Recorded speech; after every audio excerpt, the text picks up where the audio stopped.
இனிக்குமோ கசக்குமோ கலந்து கொட்டுங்க சக்கரைய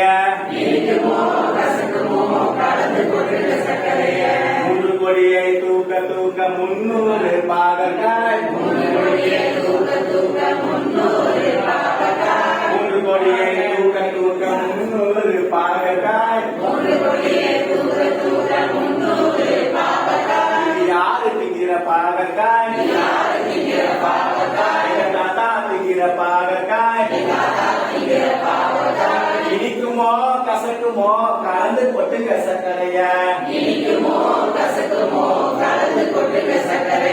நான்கு கொடியை தூக்க தூக்க 400 பாகற்காய்